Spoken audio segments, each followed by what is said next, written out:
Hello नमस्कार, मी ज्योती कांबळे. मी थोडं दिवस मध्ये बंद केलं होतं व्हिडिओ टाकायचं. का बंद केलं होतं ते पण सांगते तुम्हाला. की मला कमेंट येत होते, तू घराने का सांगते घरचे, म्हणून त्याच्यावरून जीव माझा नाराज झालं, म्हणून मी बंद केलेलं होतं टाकायचं. मी परत अजून पुन्हा चालू केलं व्हिडिओ टाकायला लक्ष न देता. मी जर सोडून दे त्याला, मी जर सोडून द्यायचं असलं तर मी तेव्हाच सोडून दिलं असतं. तुम्हाला घराने कशाला सांगितलं असतं? तुम्ही विचारता म्हणून मी सांगते. इंस्टाग्रामला विचारता इतके का नाराज असता, म्हणून मी तुम्हाला दाखवायची कोशिश करते आणि तुम्हाला मी सांगते. पहिल्या पण एक व्हिडिओमध्ये सांगितलेलं आहे की पहिल्या पण एका व्हिडिओमध्ये सांगितलेलं आहे, लय असतात आमचे भांडण का खूप खूप लय असतात. लय त्रास, तुम्हाला झिरोसुद्धा सांगत नाही मी. इतकं त्रास असतंय, लय त्रास असतं. ते काय तुम्हाला दाखवू शकत नाही. जेव्हा भांडण होतं आमचं तेव्हा मोबाईल त्यांच्याकडेच राहतं आणि मी काढू पण शकणार नाही. लोकांसारखं तसलं फेक काहीच नाही माझं. जे रिअलमध्ये आहे ते सुद्धा मी दाखवू शकत नाही. तुम्हाला खोटं काय दाखवू शकणार.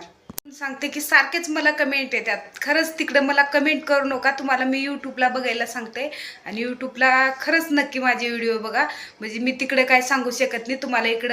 तुम्हाला म्हणजे दाखवते पण होलं तेवढं दाखवते आणि मी सांगते पण कशामुळं मी नाराज असते आणि काय नाही. तुम्ही तर ओळखलाच असताल आणि तुम्ही तर बघतावच. आणि बघा बी नक्की बघत जावा माझे व्हिडिओ, म्हणजे तुम्हाला समजेल. आणि मी असं नाही की खोटं कुणाची बदनामी करा, नाही. इतकं दिवस मला खूप त्रास होता. 7 वर्षापासून का त्या मधल्या 7 म्हणजे 8 वर्ष झालं लग्नाला. त्याच्यामधून मधल्या 3-4 वर्षात इतकं त्रास आहे. कधीच घर सुख समाधान नाही. मला माहिती नाही कशासाठी होत आहे. कधीच सुख समाधानीनं घर नाही. फक्त आता 2 महिने झालं थोडं कमी झालंय म्हणजे त्यांना सुद्धा कळतंय हिला त्रास देऊन हिची तब्येत बरं नाही. जरी मूर्ख जरा असलं तर मूर्खाला पण कळतंय थोडं. तसं म्हटल्यासारखं थोडं कळतंय त्यांना, हिची खरंच तब्येत बरोबर नाही म्हणते. कशाला माणूस आरडाओरडा दर दिवस तकलीफ घेऊन कशाला राहणार हे शरीर चांगलं. पण मला तकलीफ घेऊन मला पण टेन्शन न चक्कर ते येते, त्रास होते, म्हणून त्यांना थोडं दिसतंय म्हणून थोडं बंद झालेलं आहे. 2 महिने बंद म्हणजे चक्क बंद नाही, थोडं कमी झालेलं आहे. 2 महिने झालं. मी असं खोटं काय बोलत नाही. तुम्हाला पहिलं पण सांगितलेलं आहे, जे खरं ते चांगलं असल्यावर मी चांगलंच म्हणणार आहे आणि वाईट असलं तर वाईटच. काहीच म्हणणं नव्हतं माझं. आणि व्हिडिओ पण यूट्यूब चॅनल पण चालू करायचं पण माझी काही इच्छा नव्हती. मला फक्त कमेंट भरपूर वाचते मी, सारखंच मला कमेंट येतात इतके का नाराज असता. चला मग इकडं सांगायचं म्हणून मी चालू केलेलं आहे. आणि नक्की बघा माझे व्हिडिओ, बघायला विसरू नका. तरी 2 महिने झालं कमी आहे आणि त्याच्यामधून मी थोडं एका गावाला नेऊन त्यांना औषध पण पाजून आणलंय.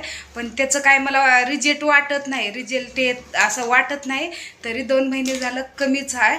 म्हणजे त्यांना पण कळतं हिला त्रास देऊन थोडं कमी करावं म्हणून थोडं कमी झालेलं आहे. आतापर्यंत भरपूर कोणच नसलं असतं ह्या जाग्यात. तितकं भरपूर टेन्शन झालेलं आहे, भरपूर त्रास झालेला आहे मला. नक्की बघा, मी बार सांगते नक्की बघत. आता जास्ती काय सांगत नाही, बस इतकंच. आणि तसंच सबस्क्राईब पण करा माझ्या माझ्या आयडीला. म्हणजे मला पण टाकायला वाटेल की खरंच माझे व्हिडिओ बघतात, म्हणून मला पण टाकायला उल्हास येईल की मला व्हिडिओ टाकायला म्हणजे थोडं चांगलं वाटेल. मी टाकावं असं. हा, भरपूर लोक बघतात. खरंच मला इकडं कमेंट येत होती आणि इकडं माझे व्हिडिओ बघत आहेत म्हणून मला टाकू पण वाटतंय. खरंच माझे नक्की व्हिडिओ बघा आणि कुठून बघता नक्की कमेंटमध्ये सांगा. मी बार म्हणते, ह्या तर व्हिडिओला मला नक्की सांगा कमेंटमधून तुम्ही कुठून बघता, म्हणजे मला पण कळेल कुठवर पोहोचले. माझी यूट्यूबची आयडी पण कुठवर पोहोचली मला पण कळेल. नक्की सांगा कमेंटमध्ये.